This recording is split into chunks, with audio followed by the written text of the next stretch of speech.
¿Qué tal amigos? ¿Cómo están? Hoy tenemos para ti una cápsula que no te puedes perder, pues vamos a hablar de un tema sumamente polémico en cualquier parte del mundo y esto es lo relacionado al aborto.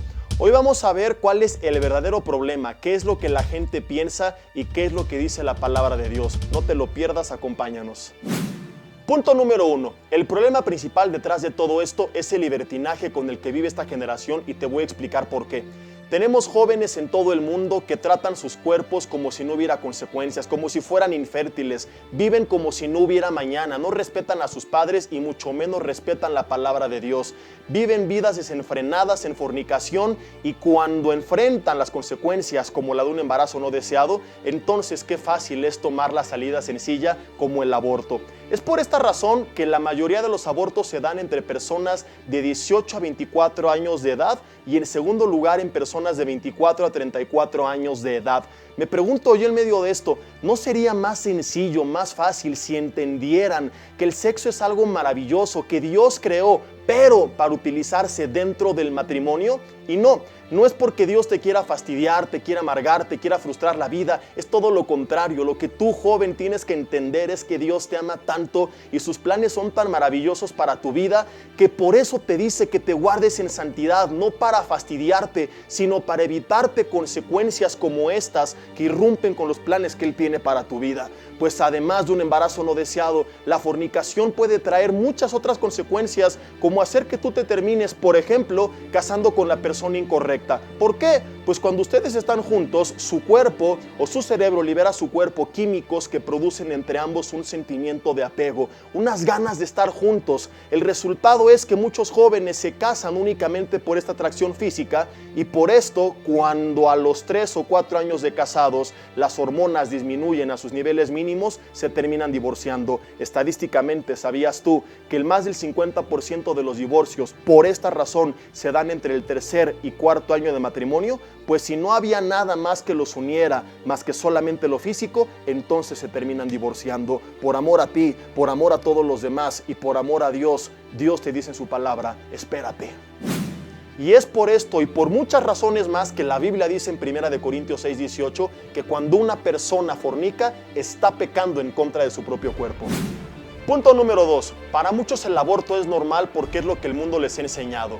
Porque es el camino fácil que ven en las películas, en los medios de comunicación, es lo que ven por todas partes en redes sociales, incluso es lo que comienzan a enseñar algunos libros de educación, lo digo entre comillas. Pero aquí lo que tendríamos que preguntarnos no es lo que dicen esos libros, sino qué dice por encima de esos libros el libro de libros. Es decir, qué es lo que enseña la palabra de Dios. Y la Biblia dice claramente en el Salmo 139, versículo 16, que Dios pone sus ojos en el embrión. Es decir, el feto en vías de desarrollo es importante para Dios porque tiene un propósito para Él que ha de cumplirse desde ese momento. La Biblia también enseña en Lucas capítulo 1, versículos 39 al 44, que la criatura en el vientre es sensible al mundo que le rodea, que puede escuchar y que incluso puede manifestar emociones. Así que antes de abortar, piénsalo 2 veces porque llevas en tu vientre una criatura que tiene un propósito especial de parte de Dios.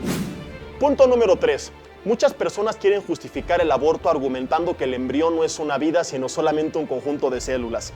Ante lo cual quiero responder en primer lugar que veo en muchos una gran hipocresía, pues la realidad es que no abortan en los primeros días de gestación, sino al cabo de algunas semanas cuando el producto ya se está desarrollando. Evidencia de ello son estos videos e imágenes realmente desgarradoras que podemos encontrar en muchos lugares, que tú puedes verificar en internet, que nos enseñan la masacre que se lleva a cabo para despedazar al pequeño o pequeña que esté en el vientre y entonces poderlo extraer de su madre. En segundo lugar, ese embrión que muchos llaman un conjunto de células, a la luz de la Biblia ya es un ser viviente, pues en la Biblia la vida no comienza cuando el cuerpo alcanza cierto desarrollo, sino cuando Dios sopla en él su espíritu. Y esto, queridos amigos, ocurre desde el momento de la concepción.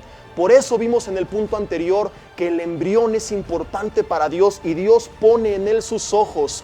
Nosotros podemos ver en el ejemplo de Adán que aun cuando fue formado y físicamente estaba completo, no fue hecho un ser viviente hasta que Dios sopló en él aliento de vida. Punto número 4.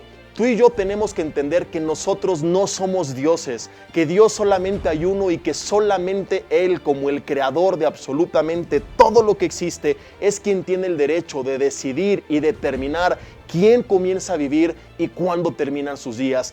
Tú y yo no tenemos la autoridad de determinar quién vive y quién no vive, porque insisto, no somos dioses. Testimonios sobran de personas cuyas madres pensaron en abortarles o incluso que intentaron abortarles, pero no tuvieron éxito y hoy son personas de bien, que han impactado al mundo, que han traído beneficios a la sociedad. ¿Y qué hubiera pasado con ellos si los pensamientos o intentos de sus madres se hubieran concretado? Así que detente, no lo hagas, piensa en el propósito especial que esa criatura tiene y entiende, nosotros no somos dioses. Ahora, en medio de todo esto, yo sé que hay muchos que seguramente se están preguntando, Jesse, pero ¿qué hay de aquellas pobres mujeres que están embarazadas, víctimas de una violación? ¿Cómo puedes exigirles que se queden con el producto, que no aborten? Y yo sé, queridos amigos, que este debe de ser un caso muy complicado, que por supuesto que ameritaría otro tema completamente aparte para tratar aspectos y puntos muy complejos.